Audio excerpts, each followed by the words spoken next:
somebody's already all summer long. I mean, as far as I'm concerned, this pandemic can go on another 2-3 years. You know, I never was completely into social events anyhow. Well, let's face it, not that many people like me that much. Well, so this has worked out pretty well for me. I'd say that with the mask, a lot of people are glad as far as you're wearing mask. Well, I think I look like George Clooney, but it turns out You do look like George Clooney. I appreciate you saying that. My daughters say the only thing I have in common with George Clooney is that I have 2 arms and 2 legs, and my hair's gray, and that's about it. Do you know they say the bank robbers now are having to label him robber. That's crazy. I like that one. Yeah, I'm going to get one that says "Let my people go." Have you got? Speaking of the pandemic, I was talking to somebody the other day. Lake Winnepesaukah is closed. Also, it breaks my heart. It's so funny that you brought that up because I was just getting ready to leave the house, and my eldest daughter she's a real nostalgic kid. The other one is zero nostalgia. I mean, the other one is like zero sentiment. Mm-hmm. Like she could put the rest of us in dog cages and keep us there and be delighted and poke us from time to time. But the oldest one is real nostalgic. So I'm getting ready to leave the house, and she goes, "Do you remember when the Cannonball was the best roller coaster we'd ever ridden?" And I was like, "Yeah, I kind of miss those days too." You know, tell me about the first time you went to Lake Winnepesaukah. I remember going as always. They used to have bands there, if I remember. Oh, years and years ago. It was the place to be, and you fed the fish, and you get one of those paddle boats. Right. And I remember feeding the ducks. They really didn't have anything there that much to do, but everybody took their lunch. Remember? Yeah. For me, it was heaven. I used to dream about having a railroad track like they had there all over my grandfather's farm and riding it around. My cousin Lisa and I, one day we went out on one of those paddle boats. I must have been like 7. She must have been like 9. Sometimes I still think we're out there, you know. We're a 3-hour tour. Yeah. Do you,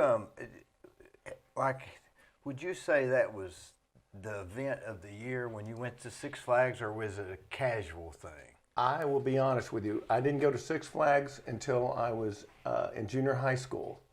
So Lake Winnie was the big thing every summer for us. I was raised on a poultry farm by my grandparents, and off and on between here and Chicago afterwards.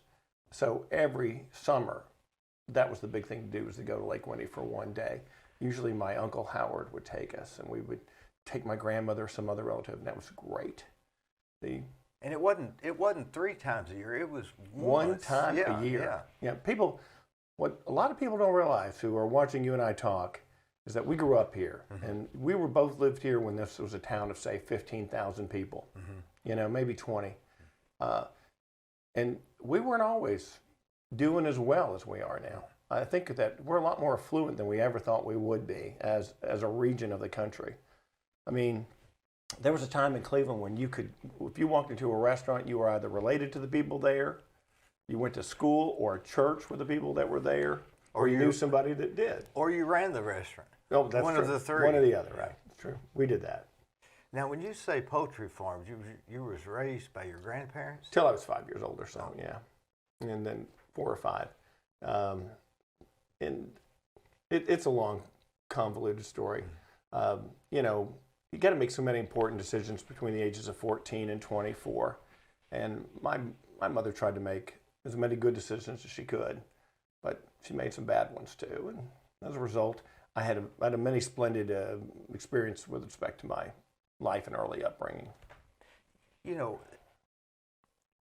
the decisions you make from 14 to 24 are extremely important, but I don't think people realize that it's not the end then. No, it's not. In other words, that's just important, but you can really change things after you're 24. Well, that's the beauty of this country.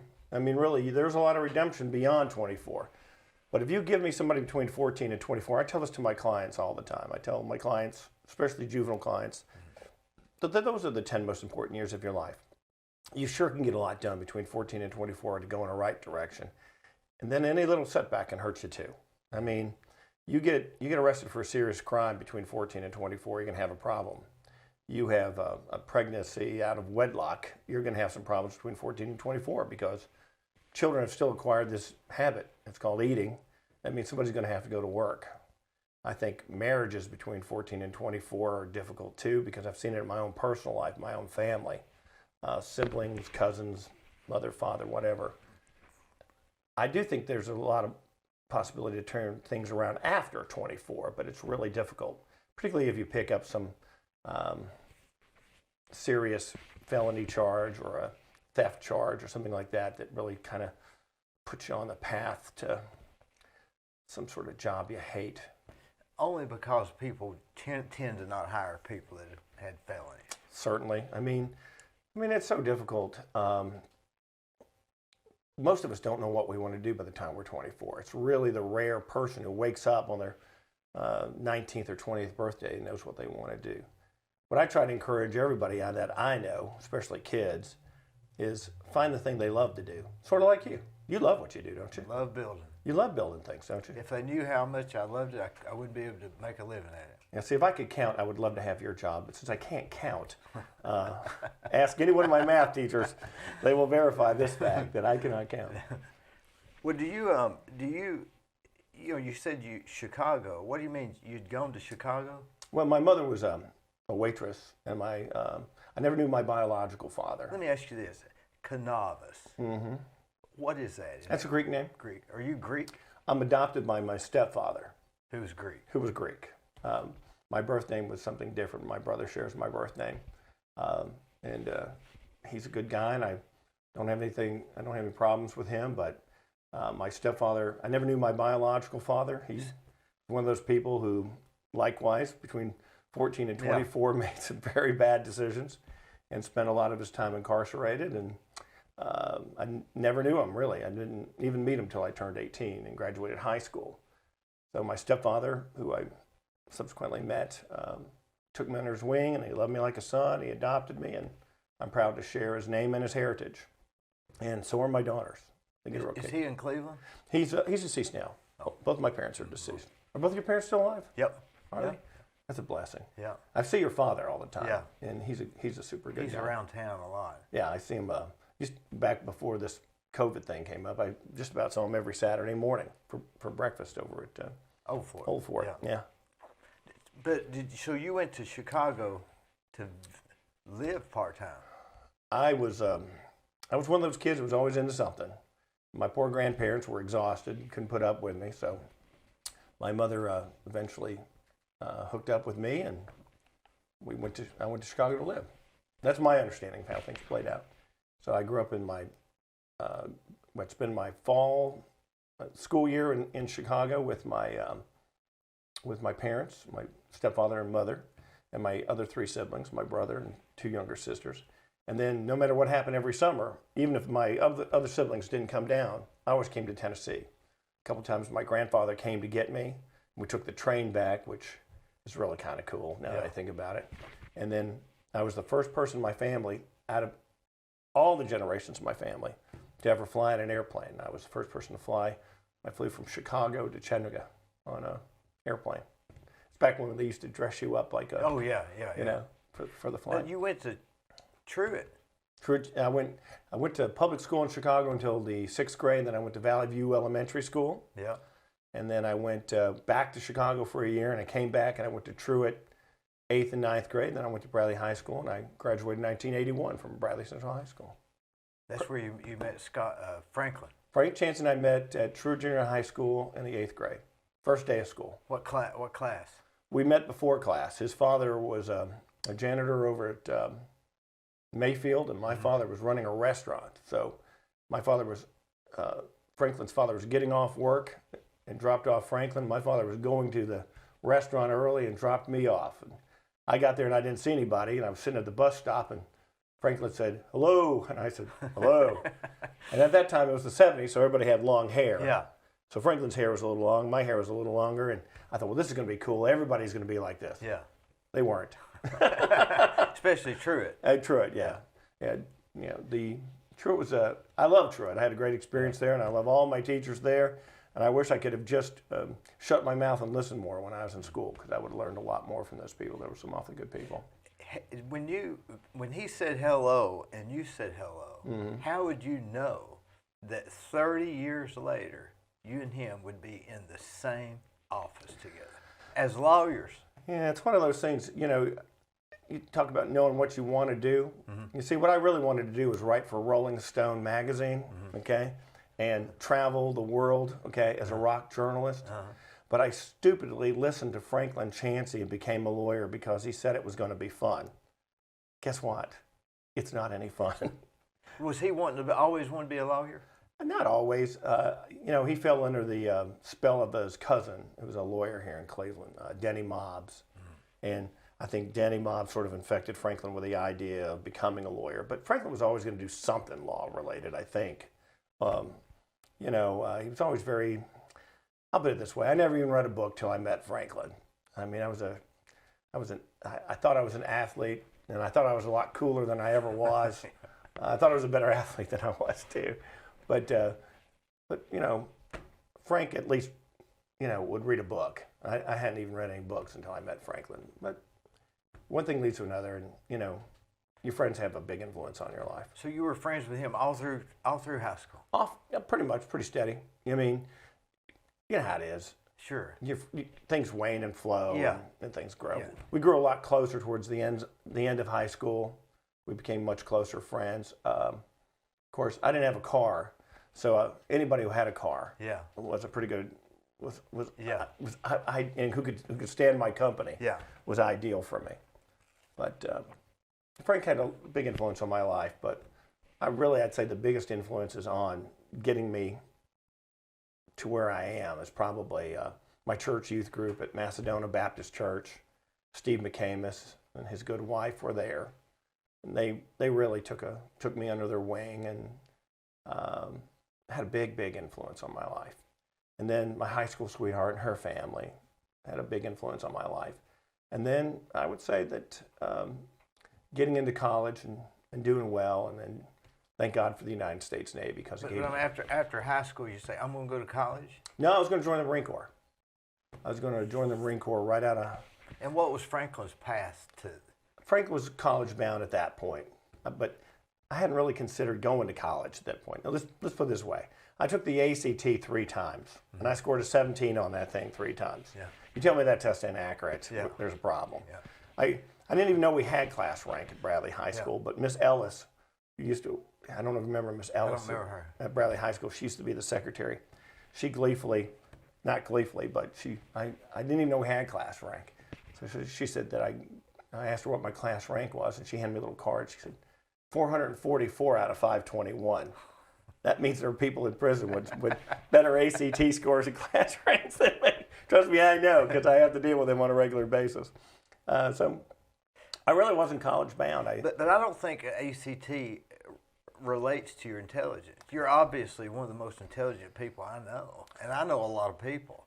So there's something wrong with that test. It may be accurate to a degree, but there's got to be something wrong with determining if somebody's smart. Well, I'll just say that I'm not the smartest lawyer I know, and I wasn't the best student I know, but I am about the most determined person I've ever met. And there's a handful of people who are probably more determined than me. But I grew up in a restaurant family, and you're only as good as the last meal you've served. And there's always ways to improve on what you're doing, what the product is. And every table in a restaurant that you wait on, or even bus for that matter, offers you an opportunity to redo your job all over again.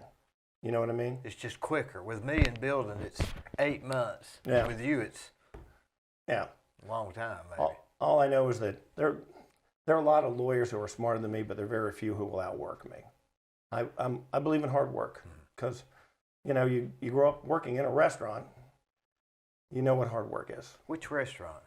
Well, my father was a disaster as a restaurant guy. Ask any of his friends, and they'll tell you that he was the only Greek that they ever met who couldn't run a restaurant without filing bankruptcy. They say if you see 2 Greeks talking on the road, they're getting ready to open up a restaurant. I think you stole that joke from me. I think I did. I think you We did. got it from Monos, maybe. And maybe you did. But which one was it in Cleveland? My father had a series of disasters. He had one out on South Lee Highway with his with one of my mother's relatives. I think it was Holiday Hill. That worked for a while. Then we moved over to the little restaurant on Spring Place Road, the Country Boy. And this is where I learned at a very early age that if you have a wife and you love her, don't work with her. Yeah. Because no sooner than we were starting to make a success out of the place, their marriage started falling apart. And myself and my siblings sort of had the fallout from that.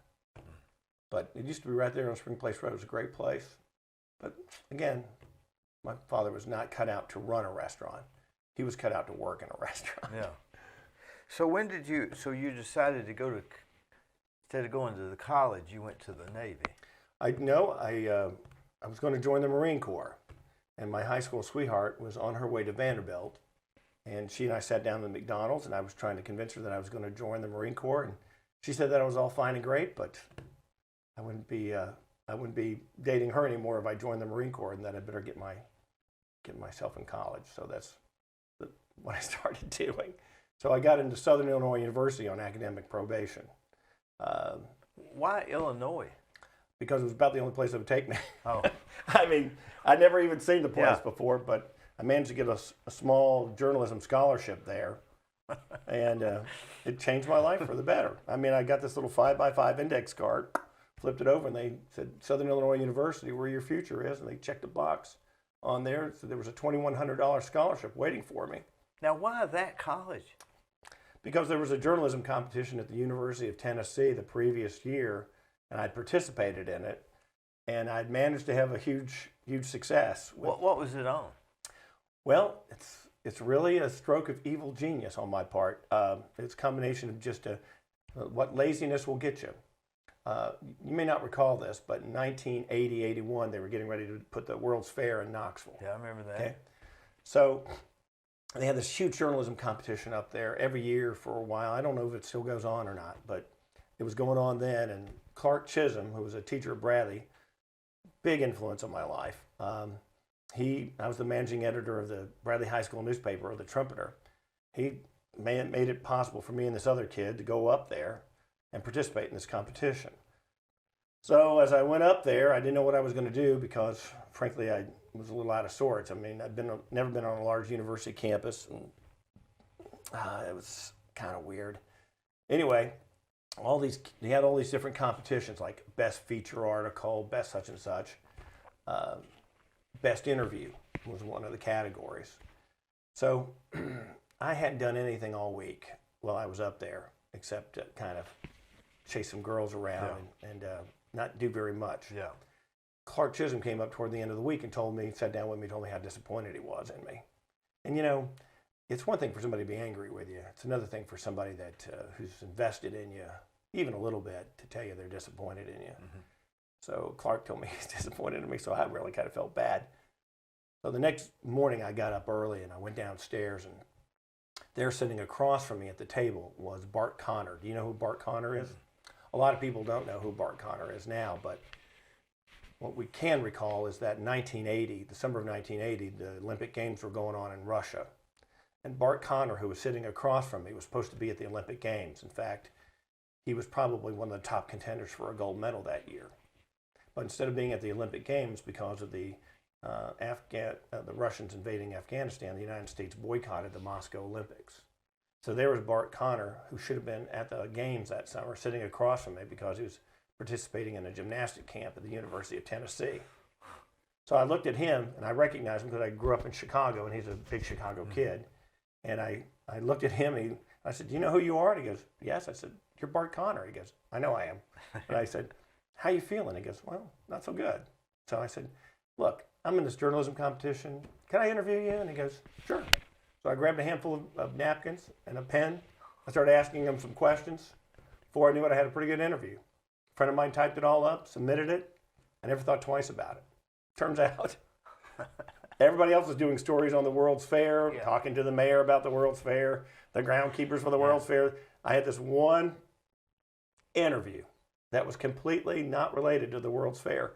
And it was poignant, and it was sad. And unfortunately, I don't have a copy of it.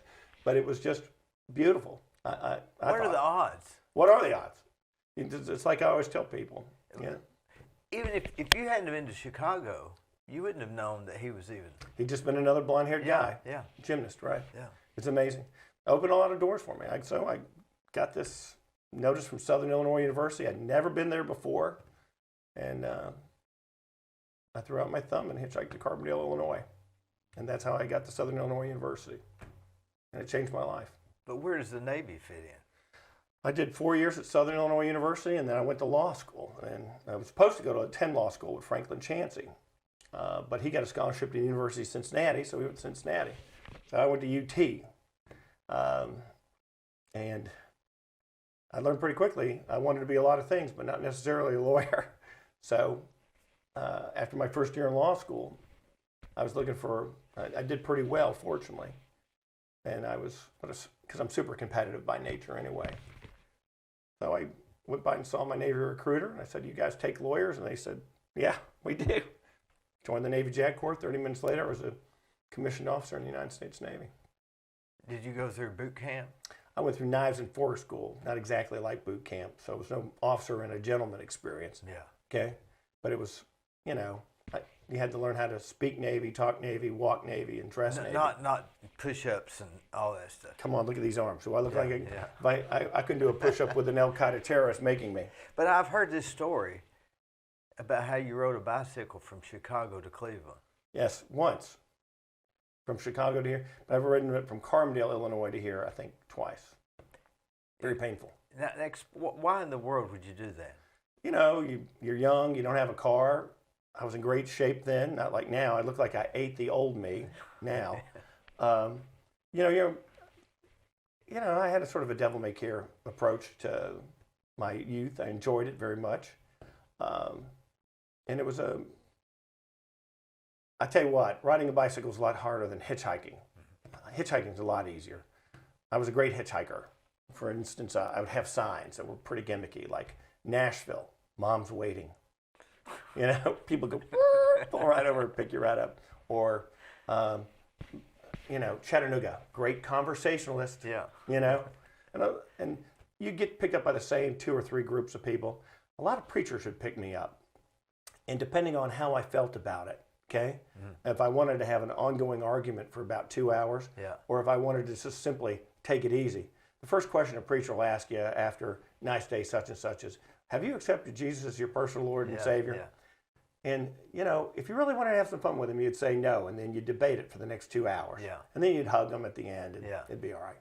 But almost always easier to say yes, which I have, by the way. Yeah. Accepted Jesus as my personal Lord and Savior. But did you ride from Chicago when you were going to school there?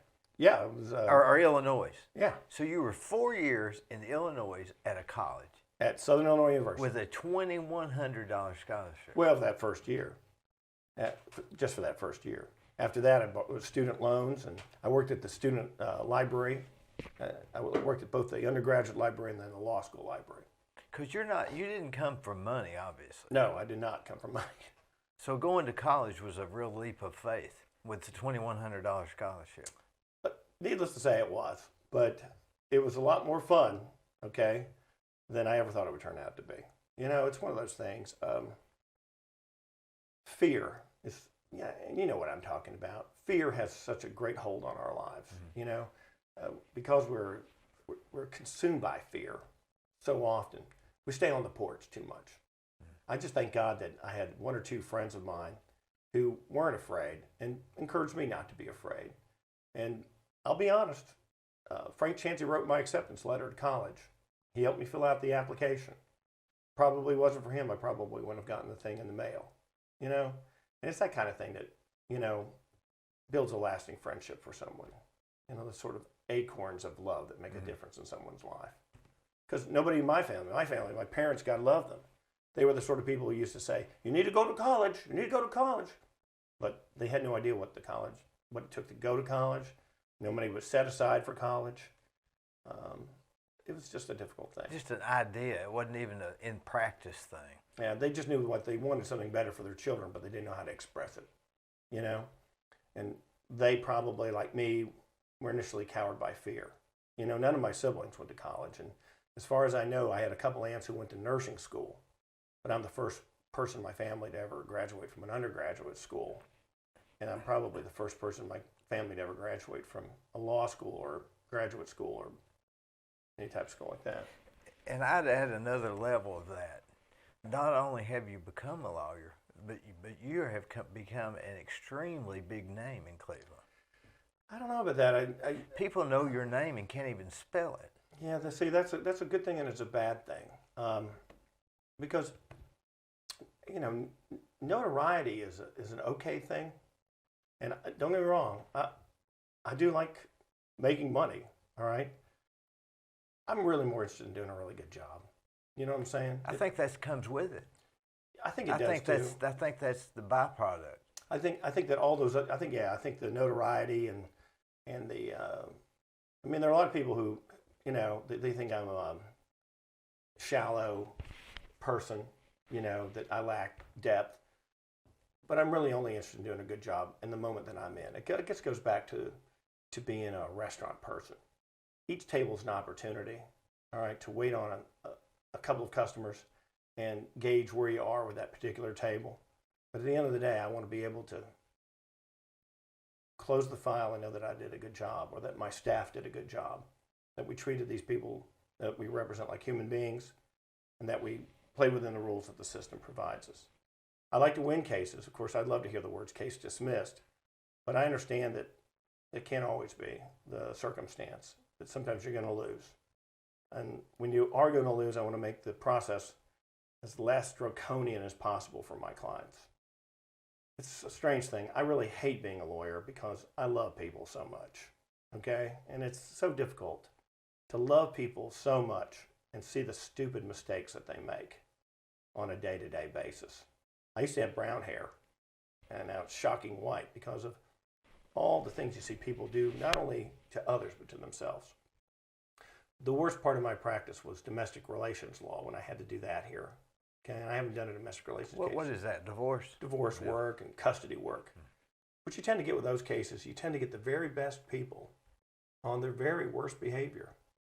You'll get a husband and wife that have been close friends, courted, married, had a couple of children. Now they've hit a patch of success or a patch of ruination, and now they're getting a divorce, and they'll fight over every little thing in the worst way. And it's really taxing. The people who do that kind of work, my heart cries out for them. Give me criminal defense any day of the week, because with criminal defense, what you get are people who have been accused of something bad, and they're usually on their very best behavior when it comes time for me to deal with them, because they know I'm trying to help them. So you're saying a divorce case that's bad, they actually have the power to end it. Sure. Whereas with a criminal defense case, they don't have the power to end it. So that's what makes it.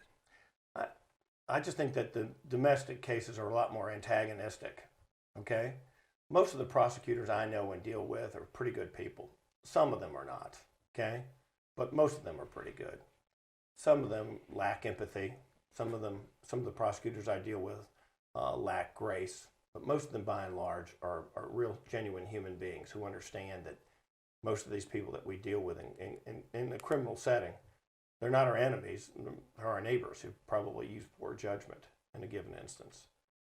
But in a domestic relations case, what you get are two people who are supposed to have loved each other once upon a time, and now they're going to fight over a Little Mermaid tape. Yeah. I've had that case. Or an aquarium tape. Or anything, you know. They're going to pay a lot of legal fees just to get that aquarium that doesn't even work now. Or make their lawyer's life miserable, you know. The worst time to be, and there's going to be a domestic relations lawyer or two watch this, and they know I'm going to be right. The worst time to be a domestic relations lawyer is on the Wednesday before Thanksgiving, because that's when the phone starts blowing up. He won't let me have the kids. She won't let me have the kids. He's messing with my time. She's messing with my time. You know, we're talking about a couple of children that previously probably been ignored by the parties, okay? You know, now every battle is over what they want to do for those 12 or 13 hours during Thanksgiving. And they could have just tried to deal with it beforehand. I always tell my clients when I was handling divorce cases, if you want to watch your children grow up, stay married to your spouse. Even if you don't like them. Well, it's a, you know, when you grow up in a Greek family, you understand that happiness is not necessarily part of the equation of life. Well, I'm Italian, and we argue with there's an art to it. Yes, that's right. I mean, it's just, I mean, I was watching Andy Griffith the other night. And he had stopped this domestic. They were arguing. And then after he got them calm, everybody was depressed. And he finally told Barney, he said, Barney, I believe that them arguing is part of the piece. It may be. That was the piece, that it was a normal thing. Yeah. My whole philosophy about life is this. Life is short. It's often joyless, and the portals to death are many. Well, I know it sounds terrible, but what I like to do first thing in the morning is grab that Chattanooga Times Free Press, crack it open, go straight to the region and look at the obituary page. Because we're only here for a short little while, and we got to make the best of it as we can. We've got to try to love each other as much as we can. We got to try to be as civil as we can to one another as much as we can.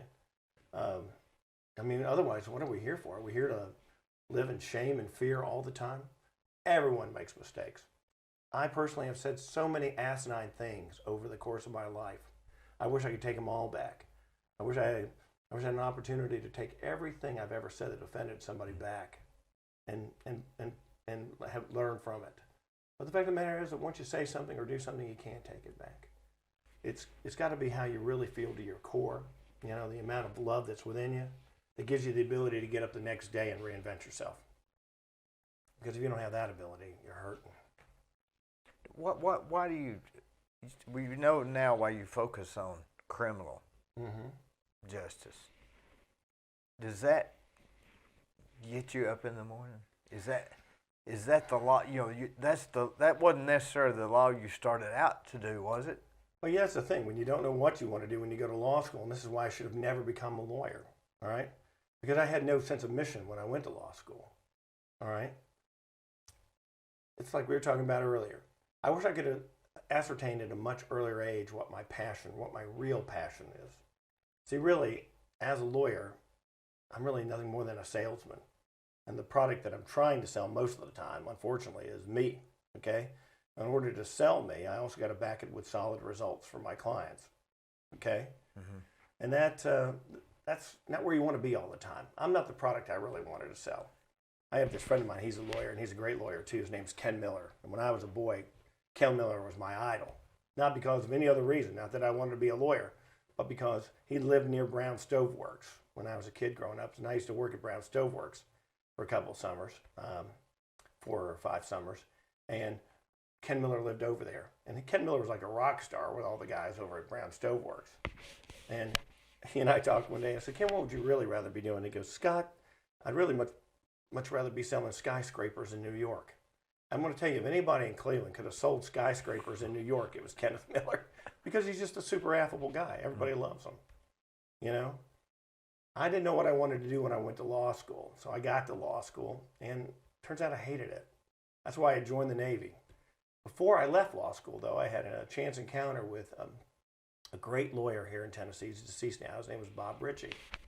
And Bob Ritchie told me that I was doing exactly the right thing, that what I ought to do is go join the Navy and treat Navy like graduate school with a paycheck and learn how to try cases.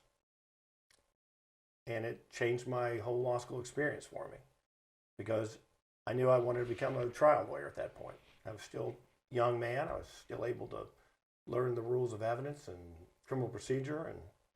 And really, I think most lawyers are judged by how well they try a case. I think over the course of my 33-year-long career, I've been able to try some pretty good cases and get some great wins.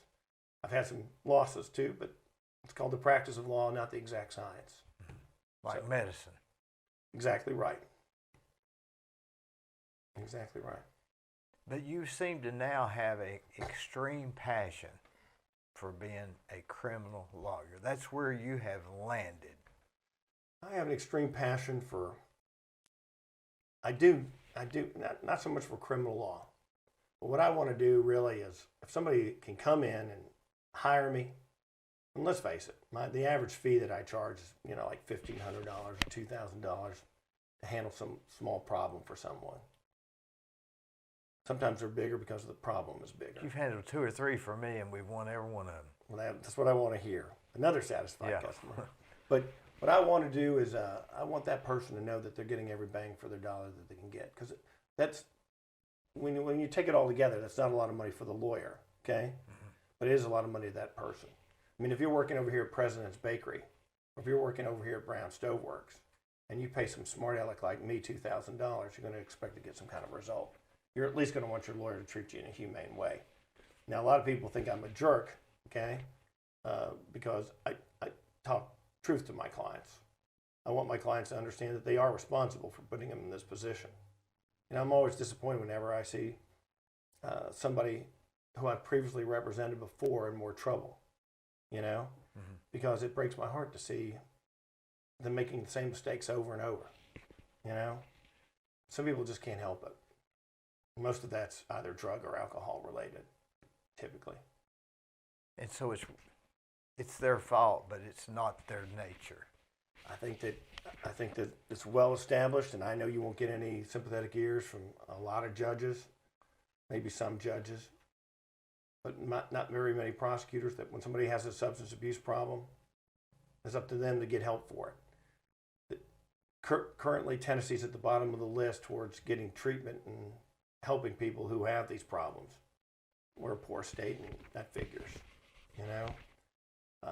Still, I'm going to the funeral home, or could be going to the funeral home. I'm not now during the COVID thing, 3 or 4 times a month, as these young, very young men and women out of this generation in their late 20s and 30s are still eaten up with this opioid epidemic. It's killing them in droves. And I don't know what the answer is, but I know that incarceration hasn't worked. I mean, we couldn't keep our jails full enough for a while as a result of this. Now with this coronavirus, they've tried to keep the jails as empty as they can, and the last thing they want is to have somebody in there with a lot of substance abuse problems. I don't know what the answers are, but I know that the war on drugs has been lost by our country, in my view.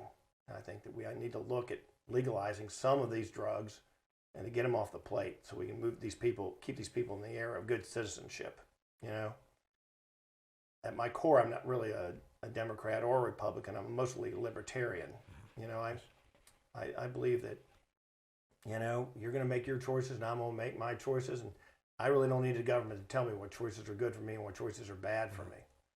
I think that these people who had all gotten addicted to these opioid drugs had another alternative, legal alternative that they could have gone to, then maybe we wouldn't be in this crisis that we're in now. And we may be keeping a lot of people that could do a lot of benefit to the world, but we got them incarcerated because they got caught with marijuana, I guess, that's now legal or going to be legal. Well, I think we every day we grow closer and closer to treating marijuana like a benign drug. But the downside with a marijuana conviction, especially for a young person, particularly for a young black or brown person, is it's really not a gateway drug to more addiction. A lot of people like to call them gateway drugs to more drugs, but really they are a gateway drug. They're a gateway drug to poverty. You see, what happens is that people already use marijuana convictions. Let's go back to the 14 to 24 that we're talking about. You pick up a drug conviction between 14 and 24 in this country now, you're not going to get scholarship money. You won't be able to join the Navy. You won't be able to join the Marine Corps. Insurance is probably higher. You won't be able to get a government job. You won't be able to get student loans. You see, the difficulty for me was when I was in the Navy, I was prosecuting young men and women for doing exactly what was going on in the dorm rooms at Southern Illinois University. Yeah. And one group at least made a commitment to serving their country. Admittedly, they broke their oath by breaking the law by consuming marijuana. But the temptation to consume marijuana was just so powerful. So now what ends up happening to so many of these young people is that they end up getting stigmatized for the rest of their life, And it makes it very hard for that person to come back from that. To me, that should be prejudice. If you're caught not hiring somebody or not due to a conviction, I guess what I'm saying is I've got a guy that works with me. He's been to jail for, I don't even know what it is. I just know he's a great guy. I trust him with anything. But he's been to jail. He can't get a job. Once a week, he's got to go pay the parole officer money Where's he at? Oh, he had to go pay his parole officer. Yeah. So he just drives over there, pays him, has to take half a day, drives back, and on Saturdays he's got to go to this community service thing. He can't work then. Mm-hmm. And I don't know what this guy did, but I promise you it was not bad. Yeah. Well, again, we can't solve all the problems during this discussion, but I will say that it's just a shame. I grew up surrounded by these people who casually used all of these drugs, and some of them who even sold some of these drugs. Mm-hmm. Now here we are. It's 2020. All right.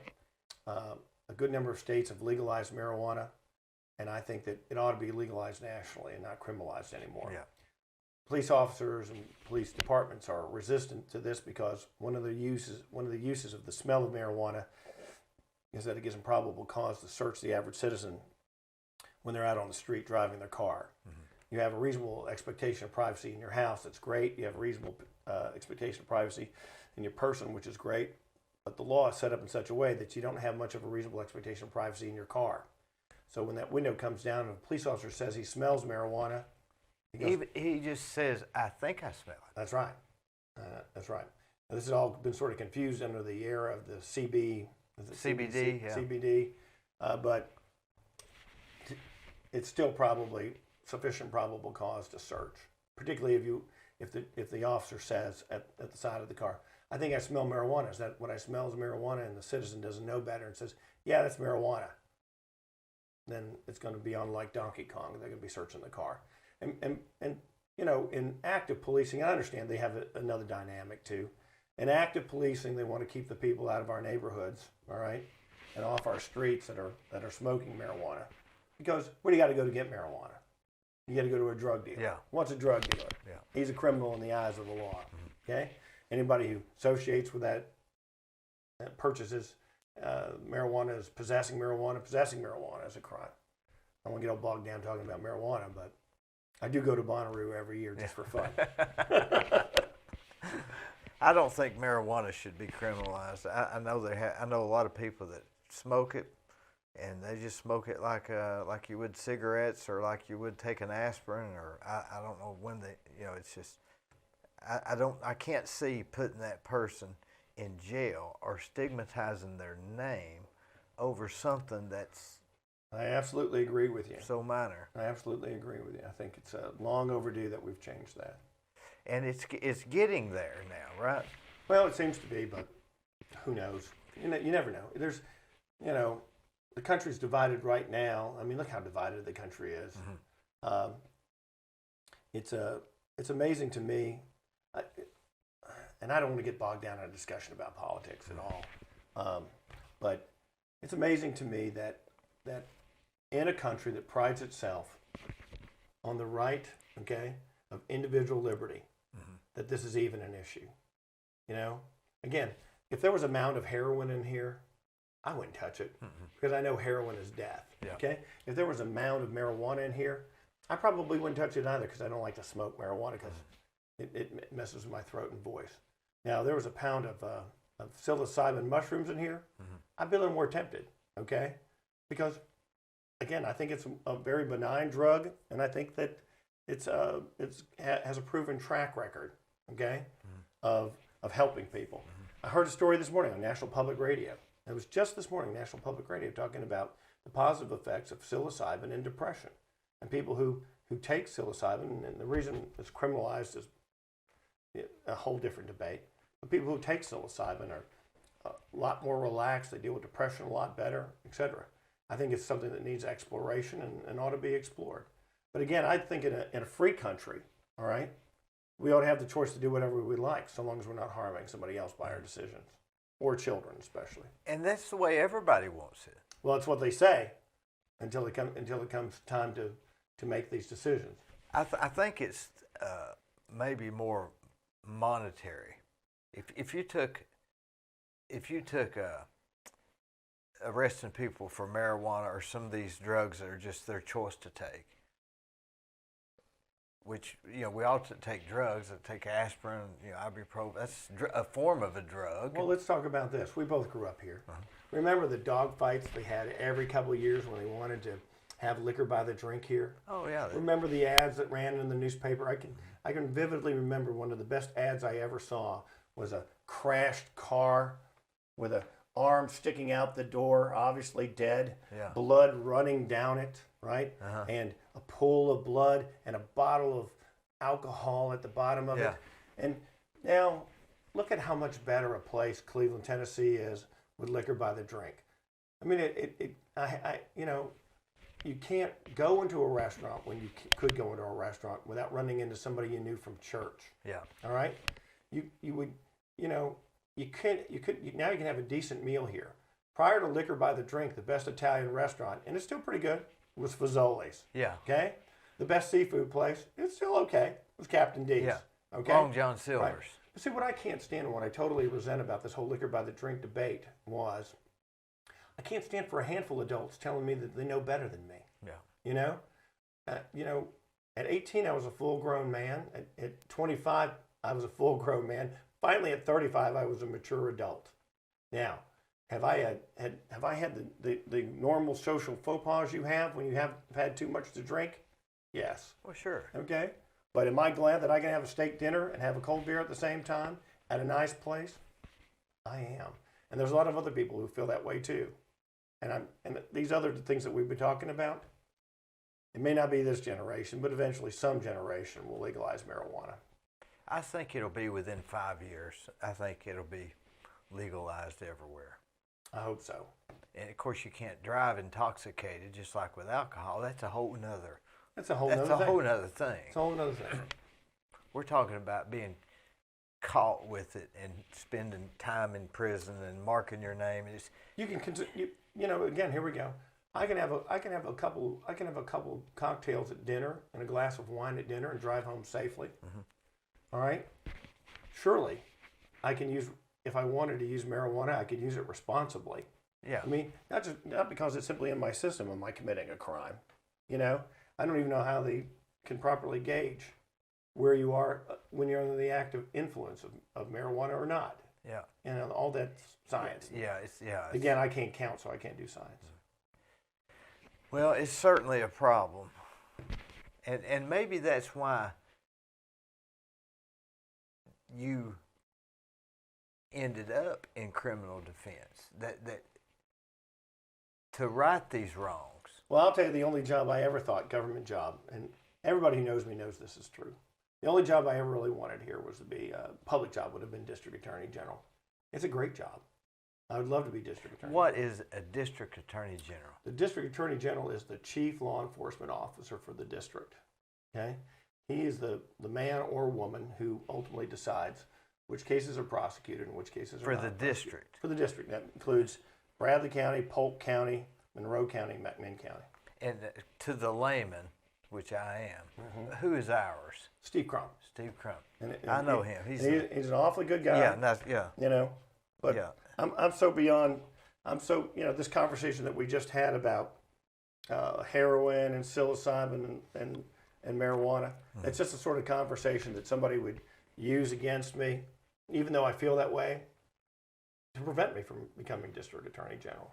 That plus, my life probably hasn't been what it should be on a lot of other levels. Some of these asinine things I've said and done over the years come back and bitten me. All right, but that doesn't mean I don't love what I do. I'm just telling you, out of all the government jobs I could have ever had, I wouldn't want to be a judge to be a judge. Okay, I'd much rather be a criminal defense lawyer or district attorney general. The reason why I'd really want to be district attorney general is because you sure can bring a lot of justice to people. You know what I'm saying? You can effect a lot of justice for people. Where you're at now, you can only argue that they get justice. That's exactly right. By being a district attorney, you could actually give the justice. The most powerful person in any dynamic, all right? More powerful than a judge, more powerful than the bailiff, more powerful than the police officers, more powerful than any witness, is the assistant district attorney general that I'm dealing with at a particular moment in time. If this was a Franz Kafka, remember that did you ever read the book, The Trial? Yeah. Boy, it was a great book, wasn't it? Yeah. Well, one of my favorite quotes is a Kafka quote. Ready? Yeah. If you look at an accused man, in any light, he's almost always attractive. Well, that was a great book, The Trial. It I really didn't was. read any of his others. Yeah. But did he die before he? See, I think he died before he finished the book, and the ghostwriter finished it. Yeah, I don't know. But I find myself thinking the way he thinks. Yeah. They say that Kafkaisms. There's a word Yeah. for it. Yeah. That is a You know, Kafkaism. like the football team gets in the huddle, and you think they're talking about Yeah. you. Yeah. Very Kafka-esque. Yeah, Yeah. Kafkaesque. Yeah. But if this was a Franz Kafka book in The Trial, Mm-hmm. then they would say everybody was in charge. But you're saying the true guy in charge is the district attorney. Oh, absolutely. Just let me say this, okay? I think Stephen Crump's been a good district attorney general, Yeah. and I think he's going to be a good district attorney general in the future. I do think that the district attorney general's office, okay, and Steve and I have been friends for years. Yeah, I really like him. Yeah, he and I have been friends for years, and he's always known that, you know, when he got elected, okay, I shook his hand and I said, "You got the job I always wanted." Yeah. But you understand, I'm so far beyond the pale now. I don't think I could ever. I don't even think I can't imagine a world where my daughter wants to be district attorney general, and she's going to law school now. And I said, well, I can't even imagine a world where they would let some old broken down criminal defense lawyer come and sit on her sofa, you know, and hang out with her when she gets to be district attorney general, if that ever comes to be. You know what I'm saying? Mm-hmm. It's like they always talk about us. They say that the criminal defense side's the dark side. You know, there's actually a bumper sticker that we have. It's like, come to the dark side. We have cookies. Get it? Yeah. Tough crowd. I'll be here all week. But the district, you're like on the opposite end. In other words, the district attorney is trying to convict of a crime. Yeah, it's an adversarial and you're system. trying to argue that your person didn't do it. No, I think most of the time, here's where we are, okay? Both of us sort of have a good understanding of what the facts are. What we're trying to do in each instance is reach a consensus of what justice is for the particular conduct of this person on that day. You understand? Now, is that all wrote down somewhere, or No. is it ambiguous? You feel it in your soul most of the time. Most of the time, you feel it in your soul. All right? Because if it was right or wrong, good or bad, you could just take it, put the facts in, push a button, and it spit out the answer. That's exactly right. It's so funny that you brought up Kurt Vonnegut's one of my favorite writers, and one of my favorite books is a book called Player Piano. And you need to read that book. Player Piano. It's excellent. It's a short read, but it's all about where we are now. Written sometime in the 40s or 50s, Vonnegut predicted that we'd eventually be where we are now, where robots take over most of the manufacturing jobs, and that eventually every job is made obsolete, okay, by robots and computers. In fact, lawyers naturally were one of the last groups to hang on. Yeah. But eventually they got them, because the way they got them is just what you're talking about. They type in a series of facts. Those series of facts are typed into a computer. A button is pressed, and the outcome is determined. What ought to be justice? It takes the entire the bit of what I was talking about earlier. It's, you know it in your soul what justice ought to be. And again, most of the prosecutors I deal with are really compassionate, empathetic people who are firm, but they're fair. You know, some aren't so much, but que sera. You know, it's called the practice of law, not the exact science. I used to be a pretty smug little assistant DA a long time ago, and I understand what it takes. It's a process. Life's a process, not an event. But if you could just put it in and punch the numbers, and it spit out, okay, that would really eliminate even your job. It surely would. But so the reason they don't do that is all ambiguous. I guess you'd have to say, well, this is not put in the facts. Then you'd have a lawyer say, well, that's not the facts. Well, certainly they would argue about what facts would be inputted. Yeah. You know, but you can blur the line. I can see a world where it comes down to that. I can also see a world where we start wearing clothes like they do in Star Trek. Yeah. You ever watch Star Trek? Yeah, everybody ends up with the same clothes. I think that'd be great, actually. I'm sick to death of wearing a necktie and a shirt to court and a suit, because now I don't fit into most of my clothes. I look like Mama Cass Elliott, except I'm listening. At my church, I'll count the people wearing a tie, and it'll be 5. Well, you used to. And out of 300. Used to you can go to church in short pants. Remember Yeah, when you could yeah. go to church in short pants? I remember when you had to dress up. Yeah, it's an abomination. My grandmother used to convince me I was going to go to hell if I ever walked into a church in short pants. Now I see people in church all the time in short pants. Now, what evolved? We got richer as a society, and we got a little more laid back. See, used to, we had 3 television stations. We had 3, 9, and 12, and one of them didn't come in that good. Yeah. Remember? Yeah. Remember that? You had to stand out in the rain. Yeah, in 61 you could get if it was just right, but there wasn't nothing on it anyway. Then we all got cable, okay, and air conditioning, right? And then once you got HBO, It was over. yeah, I mean, honestly, once you got HBO and all those other channels, I mean, all that started to die away. We became too affluent as a society. So we even brought a casual approach to church, you know? Like, Are we gaining now that it's casual? you tell me. I mean, I remember stories of people saying they used to go on old movies. I always watched Leave It to Beaver. I mean, Yeah. they dressed up to come down to dinner. Yeah. I remember. We watch TV and we eat in front of the TV. Yeah. I mean, if we was to sit down together as a family and eat, why, there's no telling what would happen. Well, I have to sit down at dinner to eat. Otherwise, I can't argue for the 20 or 30 minutes a day that I need to argue in order to keep my skills sharp. You mean you argue, you eat at the dinner table? We try to eat at the dinner table as much as possible, but it's just a free-for-all. I'm amazed that at our house there hasn't been a knife fight at dinner. Okay? It's amazing. You mean, now I know you work kind of late, right? I've been trying to get home every day about 6 o'clock or so. 7? Yeah, sometimes. But I'm not eating out that much anymore, you know, because it's so difficult. It's weird to go into a restaurant. You were never an eat-out guy anyway. I've noticed something about you. You're not an eat-out. You never were an eat-out guy. You don't know me that well. I love to eat out. I never see you eating out. Well, we just don't eat at the same places. You're always at Ruth Chris's. I don't go there that Well, often. I see you. I've seen. I you, had your money. I've seen you at Gardner's. Yeah, I'd go there once in a blue moon, sure. So where do you eat? Usually Cafe Roma, Bistro. I like those 2 places the best. You know, I'm a gin guy. I like gin. So every day at lunch you go out to eat. No. Mostly during lunch I'm having sardines or tuna fish. That's what I'm talking about. At Yeah, I don't lunch, eat lunch. I'm not a big lunch guy. I like breakfast.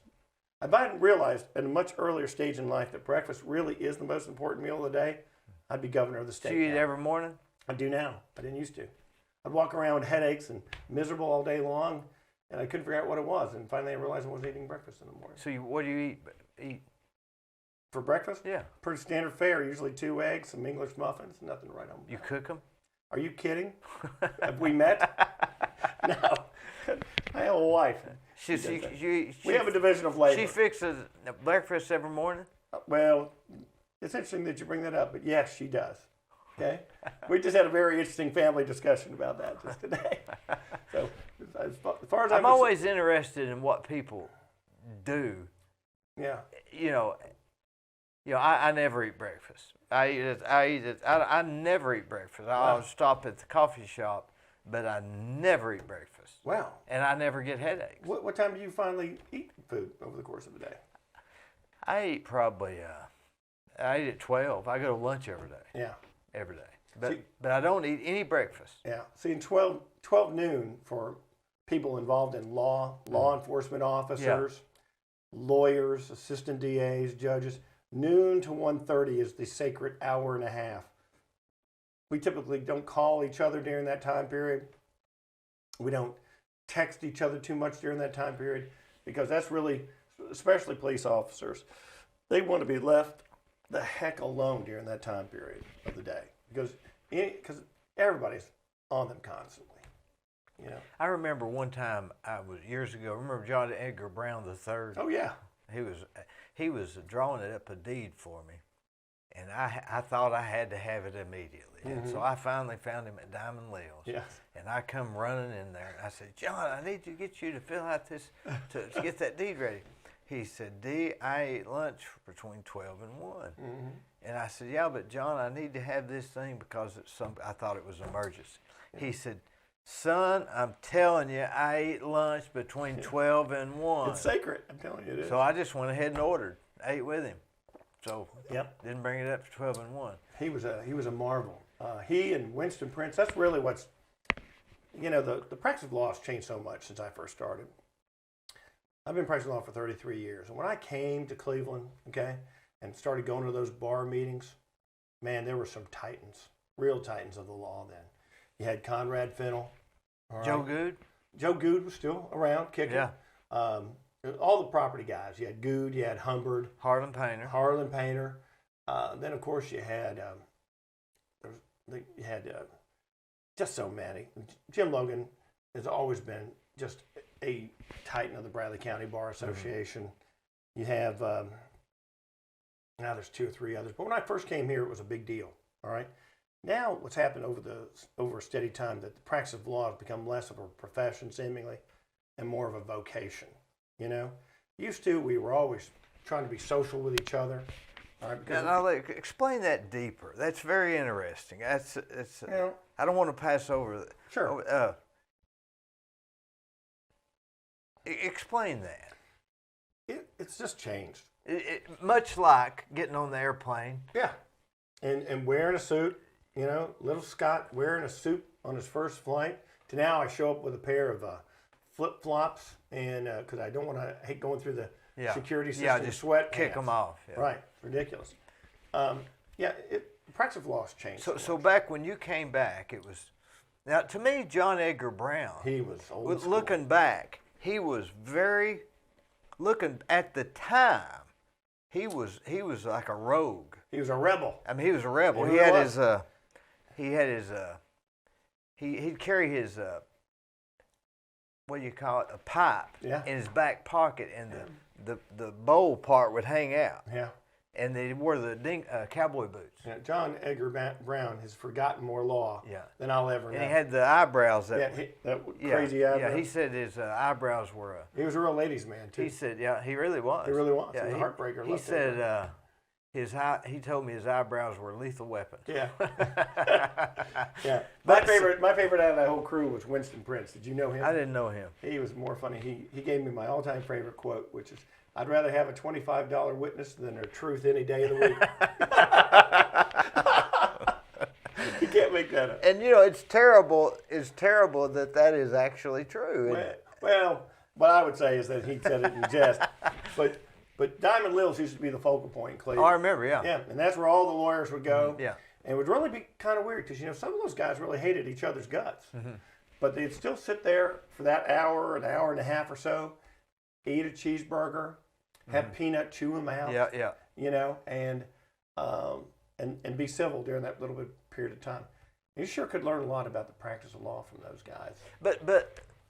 But John Brown, he looked like a rogue. He did.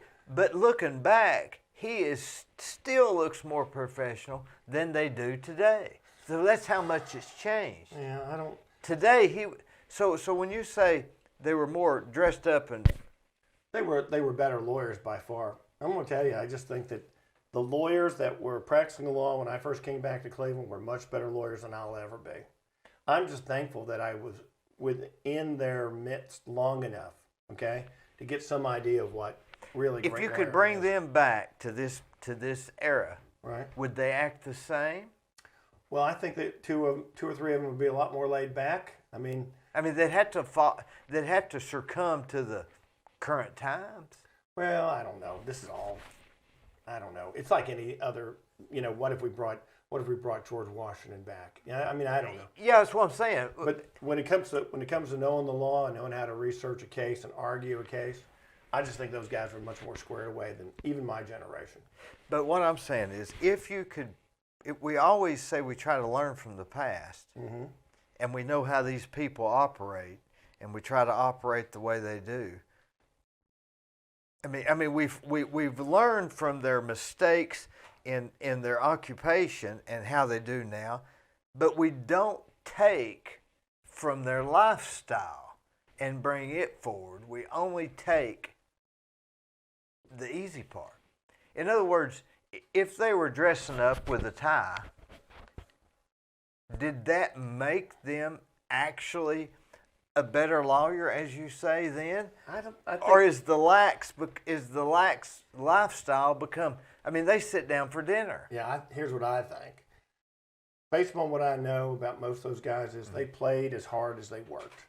They were hard workers and they were hard livers, and they were, but they had something that most lawyers today don't have, and that is an encyclopedic knowledge of the law. You see, most lawyers have gotten lazy now because they have computers. I never read the law hardly, and I'll be honest with you, I very rarely ever read it because I know where to find it. If I have a question, I can type it into a computer in 2 seconds. It'll spit out whatever cases I need. On the other hand, those lawyers had to work harder to retain the law. Think about this, all right? For me to do a pleading now to simply write out any document, let's take your deed with John, okay? Yeah. All right?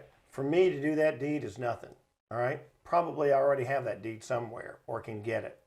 All I have to do is download it, screen it in, make all the changes that need to be made to it, all right?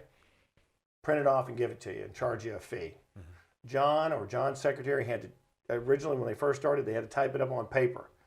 Then they had carbon paper, all right? And most of those guys were typing that stuff up on manual typewriters themselves when they started their practices on paper with carbon paper. When you got to do that much intense labor on something, all right, you don't want to make any mistakes.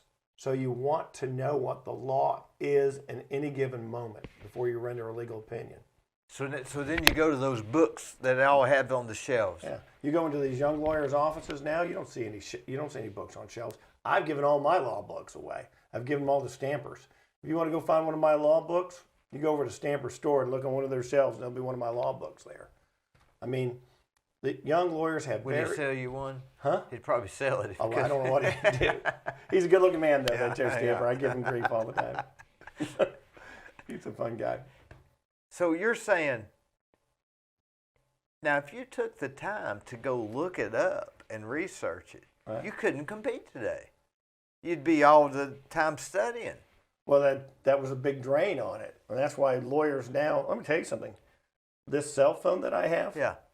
if Conrad Fennell had had this cell phone when he started practicing law in 1960, the name of this county would be Fennell County. That's how successful a lawyer Conrad Fennell was. He's a great lawyer, but he came up at a time when they were still carving their pleadings in stone, Yeah. I mean, honestly, think about how much more productive Conrad Fennell could have been with an iPhone. So the old lawyers were better, not because of their lifestyle, their dress, and their sense of professionalism, but because they had to actually research it. Well, I think there was a combination of many factors. I mean, there are a lot of things I think that made them overall a better package. I mean, you take somebody like Harlan Painter. Now, I never really messed with Harlan Painter that much. But when I was in Harlan Painter's presence, I respected him because I knew he'd been to the wars. He had that air about him. He had been, he had earned it the hard way. Him and Ronald Reagan were the only two people that could wear brown suits. Not touching that one. Not touching that. You're not gonna But get he was. You're right. You Yeah. know, when you were around Harlan Painter, it was a reverence. Sure. That's how it was with a lot of those guys, too. I mean, there are a handful of lawyers my generation who segue between both groups and do it well. And I think like Robert Thompson's one of those guys. Robert Thompson's always been as gracious to me. He was gracious to me in law school. Yeah. He's been gracious to me in my adult life, and I'm thankful for that friendship. Now you've got this whole other generation of younger lawyers that are coming up now, and they're really closed off to themselves. They might communicate within their own pack, of friends, but they don't really reach out to the older lawyers that much. But now you're not an older lawyer. Well, I'm 57. I mean, I'm not saying that hell yawns before me, but there are some who do. No, you're not an old lawyer till you're 70. See, in my mind. If I'm still doing it this at 70, Yeah. I'll be shocked. I'll be shocked. I did talk to a colleague of mine who I'm stunned, he's 10 years older than me, so I've been tracking my career with his. And I thought he was about as eager to get out of law as I was, but he told me this past week he thinks he's going to do it till 70.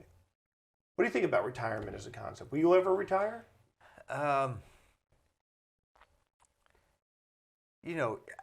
most people I know that retire die. That's what I know too.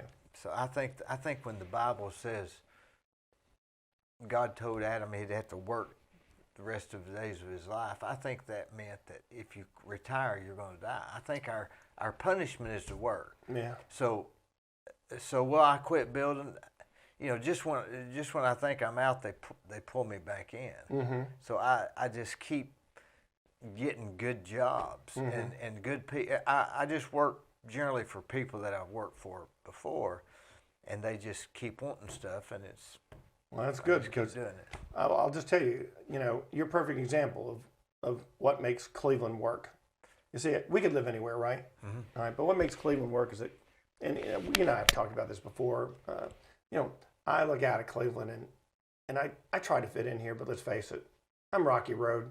You're kind of Rocky Road or Orange Sherbet. I'm not sure, but you're not exactly vanilla. I'm very colorful. Yeah, and it's difficult, but see.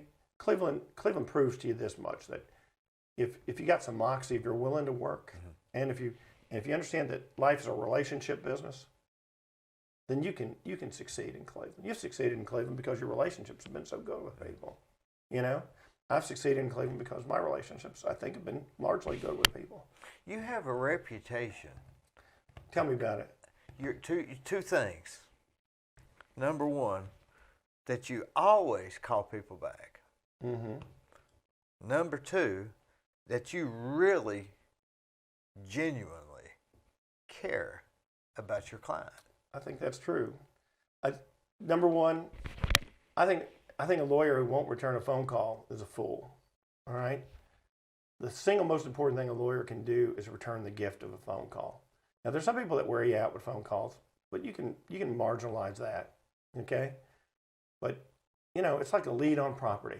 You know that movie Glengarry, Glen Ross? Yeah. Coffee is for closers. Mm-hmm. Well, I think that a lead, okay, if somebody calls you, especially if they call you late at night, What's late? Well, I feel 8?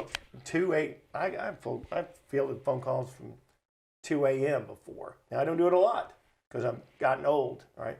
But my phone's hooked up and all my calls come in sounding like an air raid siren. Yeah. It's almost like, whoops. Okay. Sometimes I have to remember that that's my cell phone. Yeah. Okay. But somebody calls you late. I think you have they need somebody then. All right. When you're in a desperate situation, when you're up against it, you need somebody who's going to make you calm immediately. You are almost a therapist. We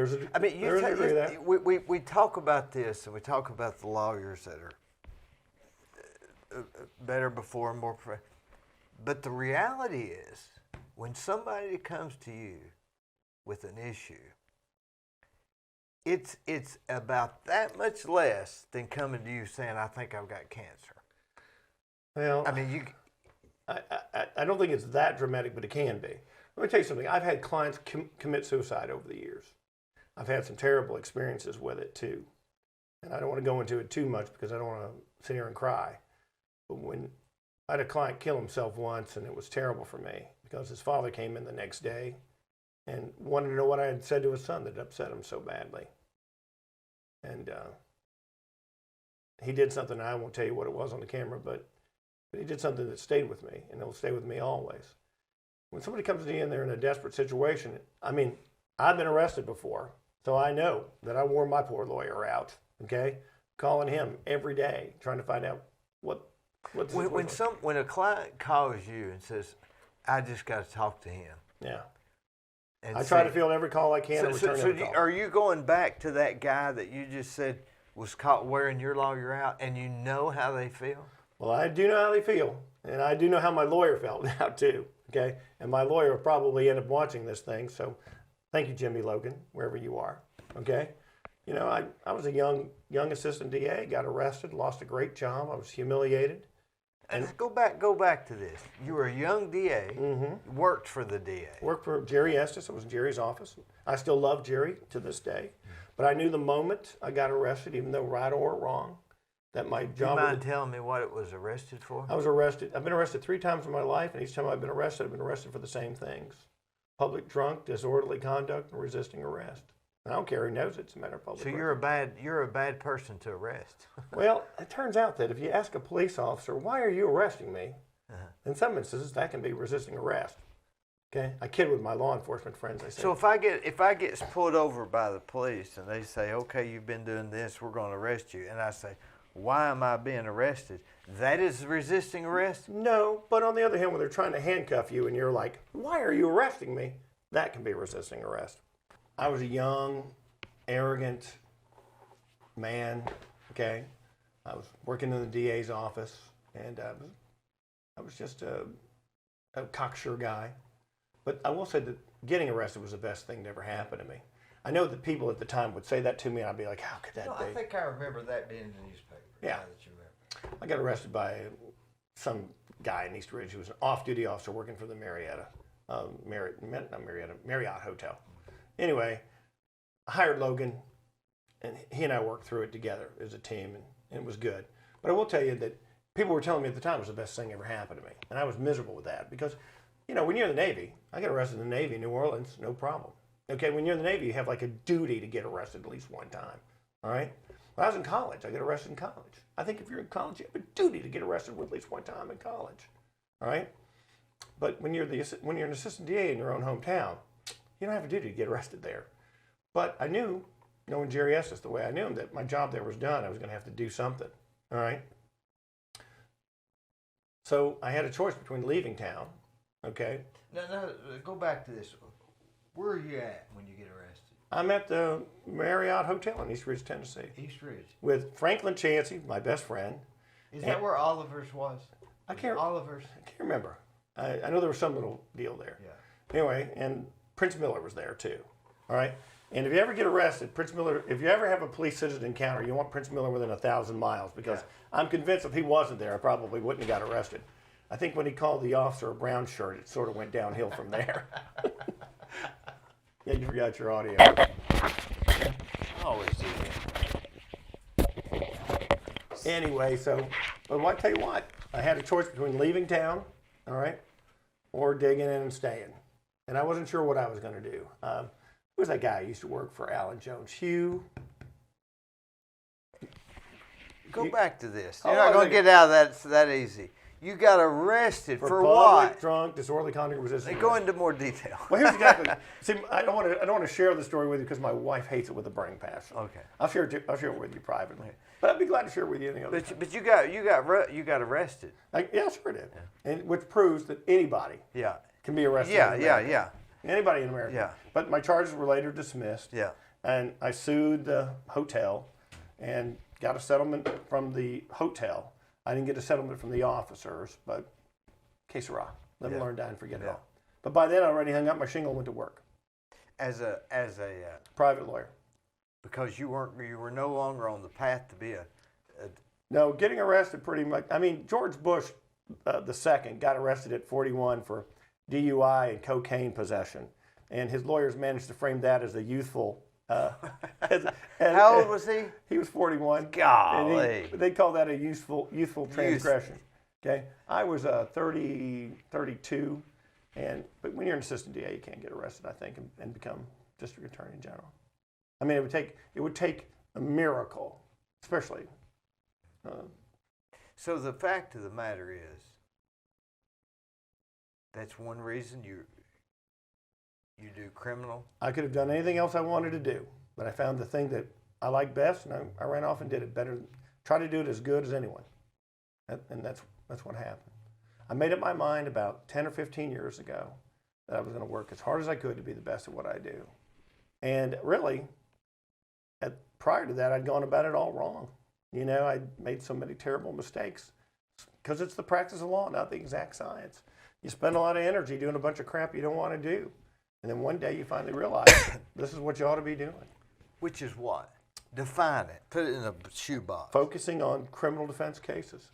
See, I don't go to federal court. All right, there are a lot of criminal defense lawyers who think if you don't go to federal court, you're not much of a criminal defense lawyer. So local criminal defense lawyer. I want to represent the people I love.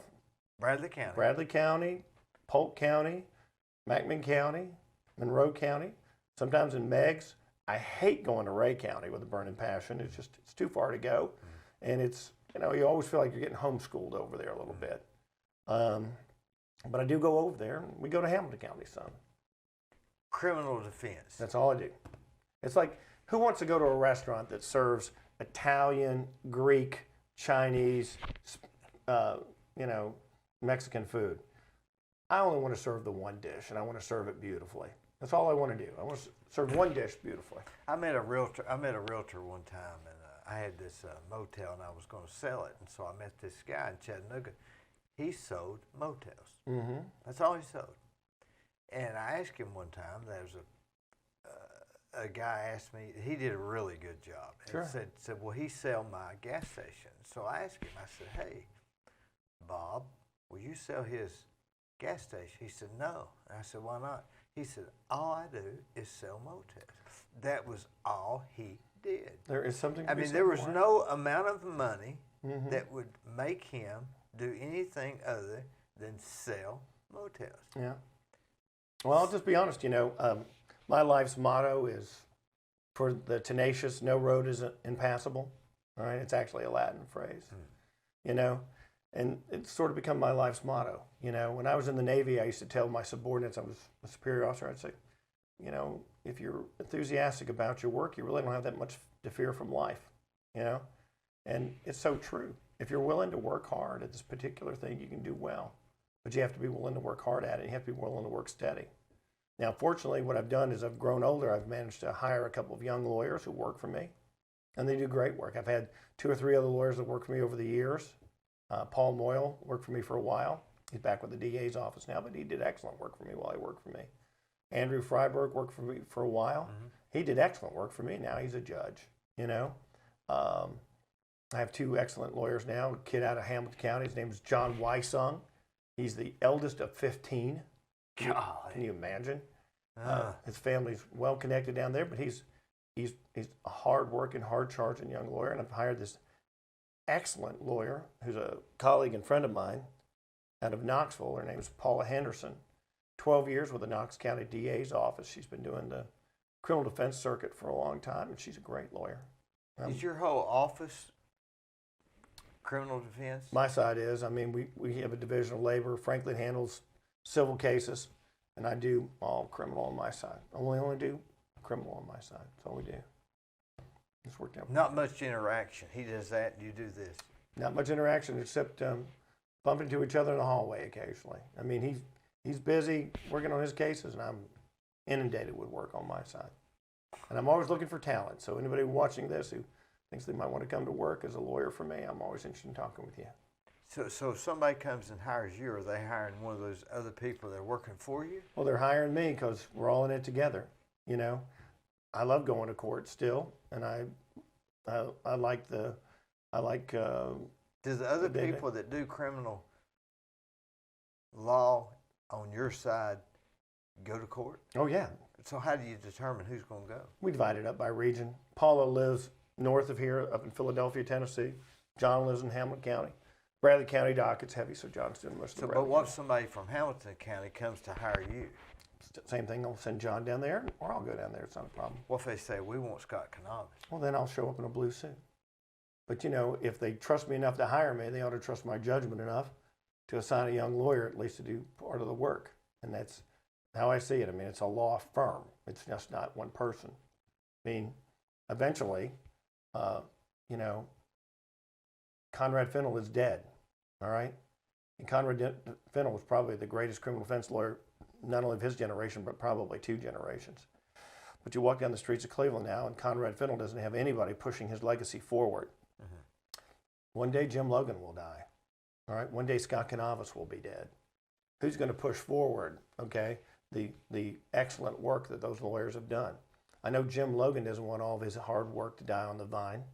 I don't want my practice to die on the vine either. You started your own business, so you know how it is. Mm-hmm. When I left the DA's office after my arrest, I had $64 in the bank. In fact, the very night of my arrest, I had paid off my student loan debt, $29,000 in 24 months. Not bad for a guy making assistant DA pay. So the morning I woke up and made bond and got out of jail, I had a total of $64 in the bank. I opened my law practice with what little bit of money I had in my state retirement account, $1,121, and the $64 that I had, I went over to Thurman's used furniture and bought a desk from Mr. Thurman, God rest his soul. Yeah. Bought me a mahogany desk that I still love. And You still have that desk? Oh, I do. It's my lucky desk. And Now, how old are you at this point? I'm 32. I mean, so you're 32. Mm-hmm. You had the world by the ass, and you let it go. Well, that's a very interesting thing. You've told me this, and I share it with my daughters all the time. Okay, having the world by the short hairs in Cleveland, Tennessee. There are people who drive right down the interstate here, and they drive by Cleveland, Tennessee, and they see there's a sign that says Cleveland, Tennessee, and they go, "I wonder who lives there." Yeah. I didn't even know there was a Cleveland, Tennessee. Martha, did you know there's a Cleveland, Tennessee? Well, I wonder how many people who live there. I wonder. It takes a village to raise a child. All right. To a certain extent, I'm that child. All right. And I'll just say that I wish I could take some of the things I've said and done back, but I can't. What can I do? I can get up tomorrow and I can take a shower and I can go to work. But isn't that what made you? All those things? Well, maybe. I mean, think about it. Who knows, though? I mean, who knows what makes anyone? It's Alan Murphy loves to tell me this deal about he stole it from a movie, I'm sure. But once upon a time, there was a child born in a village, and everybody goes, "That's a great thing." And the wise men of the village says, "We shall see." And then one day, the little boy fell down and broke his leg, and everybody said, "Well, that's a terrible thing." And the wise men said, "We shall see." Then later on, the boy got a horse, and everybody goes, "That's a great thing." And the wise men of the village said, "We shall see." I mean, who knows? This is why they don't make postage stamps after living people. You understand? Because you never know when something else will come up and embarrass them. You know what I mean? They only make postage stamps after dead people. Did you know that? I've never known them to make a postage stamp for a living person. It's because it's against the rules. They shouldn't name highways. I mean, look what we're doing now. We're taking down highways and statues because tastes change, politics change. And I don't want to get into that discussion. Yeah. It's too complicated. Yeah, I don't want to get into that Yeah. one. Yeah. But the sequence of events has to, I'm convinced that had you not have written that essay or journal, that you might not be sitting here today. If it wasn't for the love of half a dozen really good people, I mean, where would any of us be? You know what I'm saying? You probably couldn't name 6. Probably more like 5. That's how powerful those 6 are. Yeah. There's a cast of people who really helped me out over the course of my life, and I'm grateful to every one of them. You know what I mean? I just wish I'd paid more attention in school. I was one of those smart asses in school that just simply couldn't be taught. You know what I mean? I thought I was smarter than my teachers, and God knows I wasn't, right? I'd love to, you know what my greatest dream would be to wake up on a spring day in 1978, all right, just before I moved into high school, and resolve to learn something from my teachers when I was in school. Instead of acting like I knew everything. In fact, I knew nothing, and I acted like I knew everything. I was such a fool. I wish I had all of that time back. But let's take that same theory. Yeah. We're 55-ish. Will we say the same thing in 20 years about today? You're a very optimistic man. I tell you what, I do make a better effort now than I ever have about trying to live in every moment. I tell my daughters all the time, be kind, be cool, and be in the moment. I think that's excellent advice for anyone. When I was younger, I enjoyed being young, but I didn't have any idea that I was building the person I was going to be. Who was it who said, the child is the father of the man? Mm-hmm. That's so true, really. The little boys that we are. Well, that's powerful. It is powerful. Lily Frank Fitzgerald can make you learn a quote. Yeah. The child is the father of the man. It's so true. I think it's either John Donne or Longfellow, can't remember which. I've never heard of that. The child you were has made the man that you are today. So it's our fault. No, it's not your fault. It's your blessing. Think about it. That's not all negative. All right. You've done a lot of good with your life. You're a good man, husband, father. I'm doing okay as far as I. Yeah. I mean, none of us really know until we stand for the judgment. On how well we've done. I walked down to your basement one time. Mm-hmm. I took a ride, Mm-hmm. and there was a picture on the wall, Mm-hmm. and it was of James Dean. Frank Sinatra. It wasn't James Dean? I think it was Sinatra. No. Yeah. I think there was 3 pictures. Okay. James Dean, Yeah. Frank Sinatra, and Elvis Presley. Maybe. Yeah. I'm a big icon guy. But it was black and white. Yeah. What picture was that? I think you're thinking of the Sinatra booking photograph, where you're standing there. Yeah. And he's got the booking thing. Why is that? I mean, it was in You know what he got arrested for? It was in a very prominent position. It wasn't like it was over here against the wall. You're an Italian American, right? Yeah. Well, the Italians stole every bit of the Greek culture that they could. We Greek Americans, we love Sinatra. You kidding me? Sinatra. Yeah. You know what he got arrested for? Do you know what that little card says? We're talking about the picture that was in the prominent place in your basement. You can Google it. It's his booking photograph. You know what he got arrested for? What? Seduction. If anybody should have gotten arrested for seduction, it's him. Was that a real Absolute picture? booking photograph. That's what he got arrested for? Seduction. Yeah, he seduced an underage at that time. Oh. Not underage, but younger. It'd be like I guess solicitation of a minor, I guess. But all charges were dropped. It was clear. But why that picture?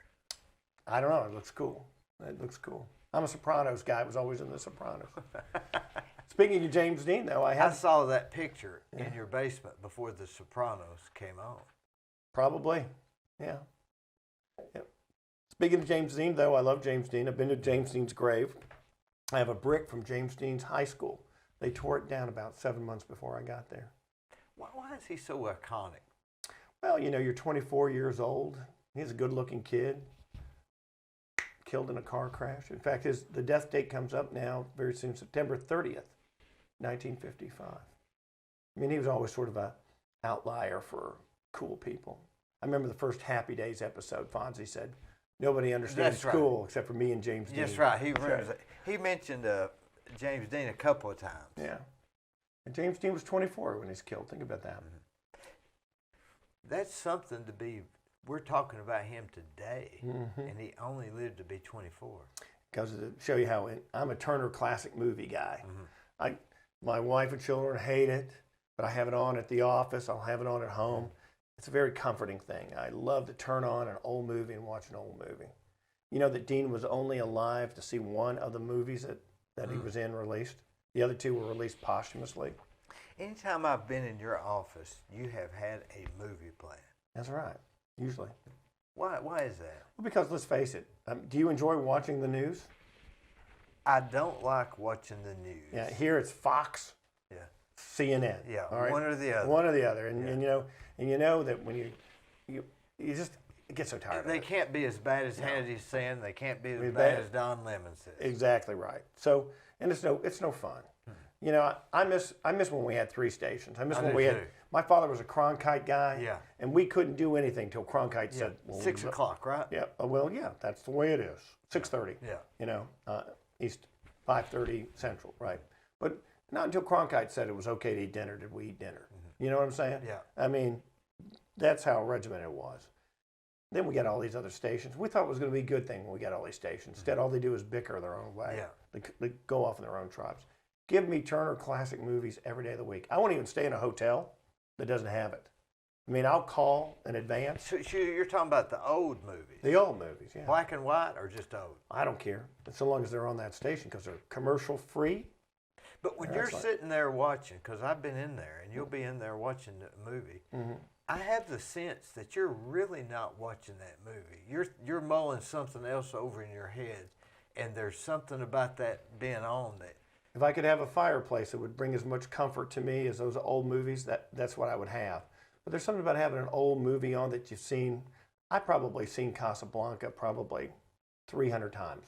All right, I've seen it on the big screen probably 3 times. My all-time favorite line in any movie is in Casablanca. You ready? So they're sitting there. Rick's character's talking to Louis, the police guy. They're outside. It's very early in the movie. And Louis says, "What brought you to Casablanca?" And he goes, "I came to Casablanca because of the waters." And Bogart says that without missing a beat. And Louis says, "But Casablanca's in the middle of the desert." And Bogart responds, "I was misinformed." It's a great line. It's a great line. My second favorite line is Scarlett O'Hara when she. What does it mean he was misinformed? Because he's in the desert. He came to Casablanca because there's no water in Casablanca. In other words, there's nothing more to the story other than I was misinformed. He's a cynical guy making a joke. But I have a sense that you're really not watching the shows. I'm really not. What's going through your head? Well, it helped me relax as I return all those phone calls you've been talking about. I mean, you get 60 phone calls a day or 100 phone calls a day. You've got to return those phone calls. What about text?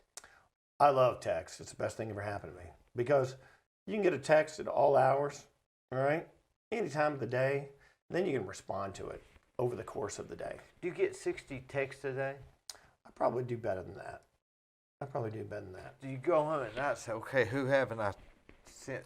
I try to do that as much as I can, but let's face it, it's all just a management thing. It's you got to manage people's expectations. You've got to manage their expectations about their cases. You've got to have a handle on where you hope to end up, and where you expect a positive result for them. You know what I'm saying? It's difficult. It's difficult because there's so much involved. There's so many dynamics involved. You know what I'm saying? Is the fact of guilt or innocent not even a factor in this stuff? Not for me. Really not for me. I never ask my clients if they're guilty or innocent. No good criminal defense lawyer should, because it's an adversarial system. We got to begin with the premise that our clients are innocent, and we got to fight from there. Because if you go around picking and choosing how much energy you're going to put into something, you shouldn't be doing this job. You got to bring as much energy to every situation as possible. And you could never know if they're guilty or not. I mean, if they're lying. There's a powerful thing. I mean, you see video evidence of somebody behaving terribly. You got to tell them you behave terribly, okay? And then you got to manage the consequences from that. If somebody confesses to doing something that's terrible, then you've got to manage the consequences of that confession. I mean, again, I'm not in the business of just getting people out of the trouble that they're in, okay? I'm in the business of helping them manage the situation that they're in. And with the help and guidance of an intelligent, okay, compassionate, justice-seeking assistant DA, between the two of us, we usually get it right, I think. Get it right, too, as far as whether the person's guilty and the true... What is the necessary punishment to correct that person's conduct? Yeah. Because, again, these people aren't our enemies, and we can't eat them. No. All right? We're not going to go genocide everybody in the jail. Yeah. We can't lock them up forever. We don't have the resources to do that. At some point, somebody's going to say, this is what I think this negative conduct is worth from a punishment standpoint. If you disagree, you haggle, and that's what judges are for. Because perhaps you'll end up with a judge who got a sense of what's proportionate and fair. Because there's not a set thing. Not until we get that computer that we're just punching in on that you're talking about earlier. And that's when you come into play. Well, hopefully I come in before we do the computer portion of that show. But you come into play to getting people either proven innocent or mitigating their punishment. Exactly right. To a reasonable or less punishment. That's what I do try. That's what I strive for. And as far as what happens to them after, as far as in society, none of us can control that. Well, you can only, we have there are a lot of safeguards in the law to protect young people from their conduct. We have an excellent judicial and diversion statute here, and I don't want to go get all bogged down in that, but there are lots of opportunities to turn yourself around still, even though you pick up a conviction. But really, so much of it does turn on the individual and what they want to do with their life subsequent to having their problem. It's very unfortunate. I'm sure that going home of the evening, wouldn't you have 100 cases that are pending, or Here's what I always say, D. I want all my clients to get religion, just not at the same damn time. Okay, because if they all did, I'd be out of a job. You know, people are going to make mistakes. You know what I'm saying? Yeah. So there's got to be somebody there to help them along if they do. You know, I've been sitting in a lawyer's office, waiting anxiously for that lawyer to come help me. And every day when people show up in my office, waiting for me to help them, I want to help them to the ability that I can. Not that you genuinely do want to help them. I really do, because I want to tell you, life is short, and what I really hate to see is somebody poison months of their life worrying about this kind of thing.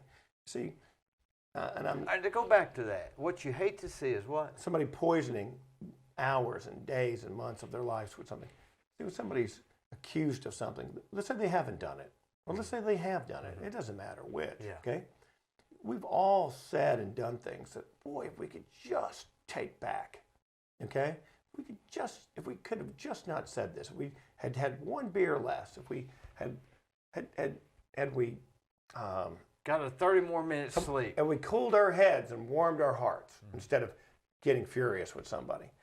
We just, I never met anybody, honestly, who said, I'm glad I did what I did and I do it again. I mean, I rarely see that. Okay, you'll get the occasional drug dealer who might feel that way, but they're very few and far. Okay, you know what I'm saying? And people who get accused of things, all right, or get arrested for things, they wake up at 2 o'clock in the morning and they worried about it, or they drive in their car and they go, oh, they worried about it. Okay, they need somebody who's going to stand up there with them and say, well, look, I'm not excusing what you've done, but I am saying that this is manageable. Because at the end of the day, they can't eat us. They can try to, but they can't.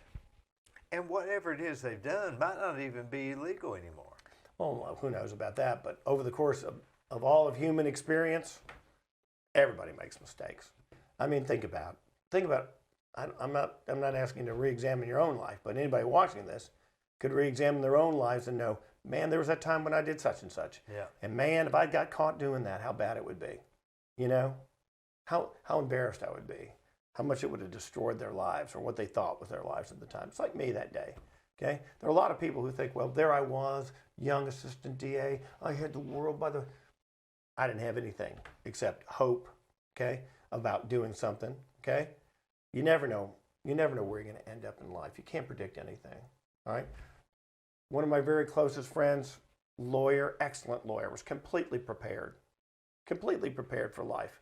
Was moving into retirement, came down with a brain tumor, and it killed him. Nobody was more prepared to enjoy his retirement than this person. Insulated by great wealth, monetary wealth, insulated by great property, all right?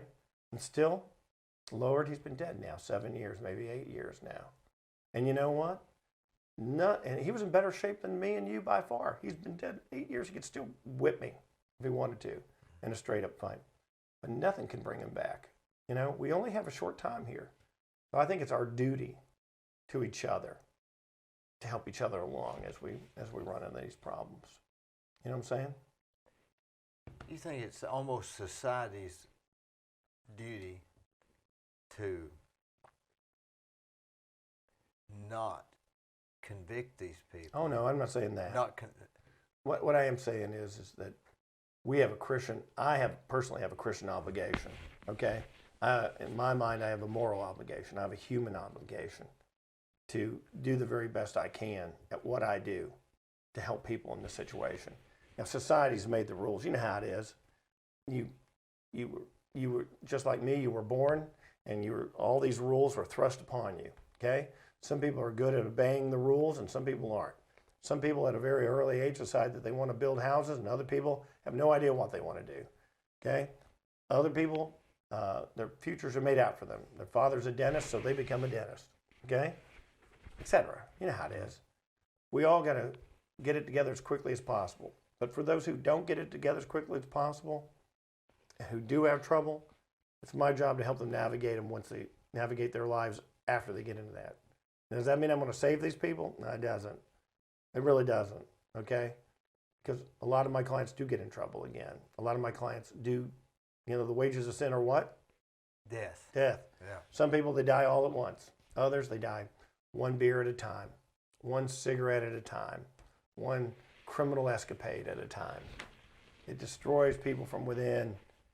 And soon you open up that obituary page and you see, oh, look at that. D. Burris is dead. You know? Like next week, you're going to do something else. Yeah. You know, we're only here a short while. Won't be long. Somebody will open up that Cleveland Daily Banner obituary page if it's still here. And they'll look in there and they go, look at that. Scott Kanavos is dead. I remember the day that Conrad Fennell died like it was yesterday. He wasn't very old. He was only 63 years old. To me, though, he was this towering legend of a lawyer. You know what I'm saying? Yeah. He was this colossus of a human being, right? The fact that he could ever die was shocking to me, right? And now nobody knows who Conrad Fennell is except for a handful of people, okay, who knew him and loved him. You know, Kafka may have even said it. Lawyers live infamously and they die anonymously. That's another good quote for you. Kafka. Yeah. We brought him up a lot. I think so. You know what I think would be helpful in our society?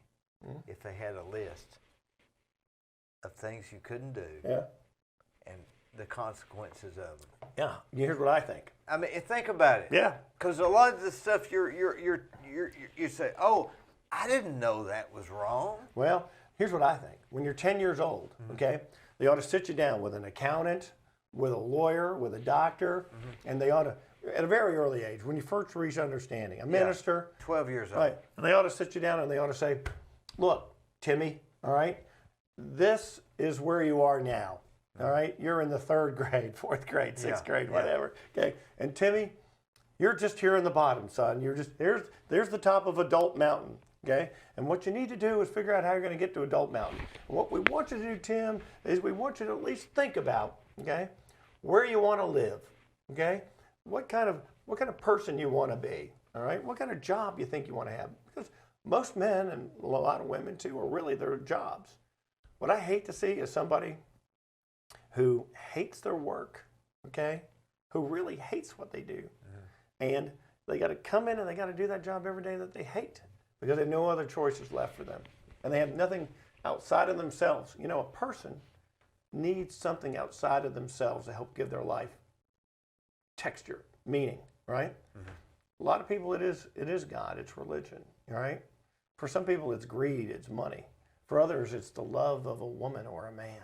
You know, but they got to have something that gives their life a sense of purpose. Could be bowling. Could be bowling, exactly, or watching bowling. It could be anything, but it's got to be something that makes them feel much. You know, that gives them something outside of themselves. I don't recommend gambling. That hasn't worked out for me. But it could. Yeah. It could be that. It could be that, exactly. You know, your idea of setting somebody down at 10 or 12, that's not a crazy idea. It's not as crazy as it seems. I mean, our school teachers try to do the best they can. But nobody ever sat down and said, okay.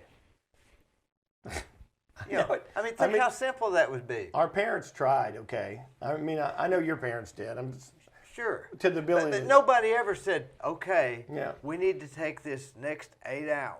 Because it wouldn't take you. Yeah. 6, 8 hours. It'd be like going to sitting at Disney and watching one of those seminars about a timeshare. Yeah, this is what's going to happen when you're 50. Filled with 6th graders. Yeah. Yeah. Judy, do you have any questions about your and career? not give it to them like, this is probably what might happen, but say, this is what's going to happen. Yeah.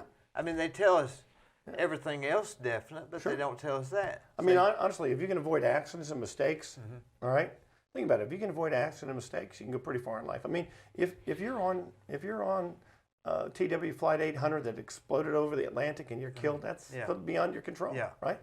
If you can avoid mistakes, all right, being a young assistant DA and getting arrested, if you can avoid that mistake. Yeah. If they had a list, like a. Exactly. Yeah. Say, oh, I won't do that one. And invest your money as early as you can, kids. Yeah. You know? Don't take on a lot of debt. Yeah. Yeah. That's too simple. It seems like it would be. Yeah. But you know what? It's amazing. All these things that we're talking about came to me much later in life, okay? And I'm thankful for the lessons that I got from the different mentors that I've had over the years. But you know, with my children, what I've tried to do is give them two things: good teeth and quality education. If you ask my daughters what I think the two most important things you can give your children, it's a nice smile and a quality education. Because they'll take you far in life if you'll simply avoid accidents and mistakes and focus on what your passion is. Now, we've talked about things that made us where we are. But let's talk about the things that we wouldn't have gotten as successful had we have known. Does that make sense? Yeah, see, I mean, because there's those two. Yeah, I hate to do that because, you know, honestly, you know, life's a process, not an event. Who knows? All I know is that tomorrow is Monday, and I'm glad to be getting up and putting on a suit and going to work. I'm just going to be glad to get up tomorrow and go to work. I'm glad for the little niche that I've carved out for myself and for my family. I want to see the Kanavos of Centenary Avenue to continue to flourish and grow. You know, I want my children to have happiness in their life and to be successful. I want my wife to be happy and successful. I want my in-laws and everybody who I'm in contact with, my employees, to be happy and successful in what they do. Or I want them to at least go find out what will make them happy. You know what I'm saying? It's a quandary, but I'm just glad to have the opportunity to do it. I'm glad to at least hopefully, because we never know, do we? We never know when we're going to be in that obituary page. When our time is up, I want people to say that I did the best I could while I was here, while I could. And it's not all about making money. It's about doing what you love to do and trying to do it the best that you can. Because, you know, I miss things all the time as a lawyer. You know, not the level of malpractice, but I do miss things. You know what I'm saying? Little mistakes that lawyers make.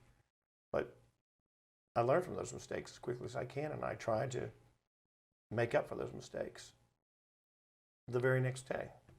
You know what I'm saying? I'll say this. You have become an extremely successful lawyer.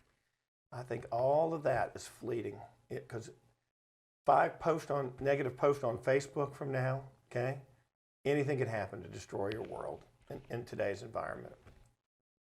The cream rises to the top. That's what I always say too. In all things. I enjoy this very much. It's great. Yeah.